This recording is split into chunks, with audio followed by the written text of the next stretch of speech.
Inihayag ni former Defense Secretary Norberto Gonzales na natatakot ng ilang congressman na manalo bilang Pangulo si Vice President Sara Duterte sa 2028 elections. Kaya umano minamadali ang impeachment laban dito.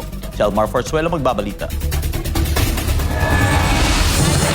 Umani ng iba't ibang reaksyon mula sa mga netizens ang impeachment na isinusulong ng Kongreso laban kay Vice President Sara Duterte. May ilang netizens na nagagalit at nagtatanong kung bakit inuun ang pagpapatalsik sa ikalawang Pangulo, gayong nahaharap ang bansa sa iba't ibang issue. Mayroon ding natatawa at hindi naniniwala sa mga ginagawa ng House Committee on Justice. Ayon kay dating DND Chief Norberto Gonzales, kaya binabatikos ng ilang mamamayan ang mga congressman ay dahil nagdududa ang mga ito sa mga paratang laban sa Vice Presidente. Hindi ko babagitin ang pangalan pero yung mga nagdadala ng accusations, kaduda-duda Duda ang mga pinanggagalingan ng impormasyon. Kaya halatang-halata naman natin na set up lang yan. Ayon pa kay Gonzales, malinaw umano na nais patalsikin ang Vice Presidente dahil sa takot na manalo ito sa susunod na halalan, lalo na't nagpahayag na si VP Sara na tatakbo siya sa 2028 elections.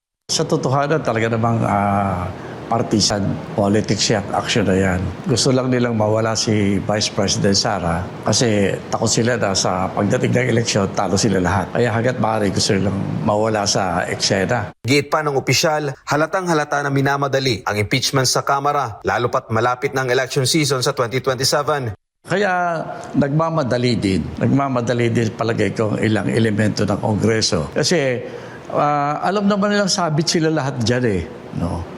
Kaya hanggat maaari, ayaw na lang magkaroon ng gobyerno na uungkatin ito mga nangyayari at yung nakikita ng taong bayan sa kasalukuyan.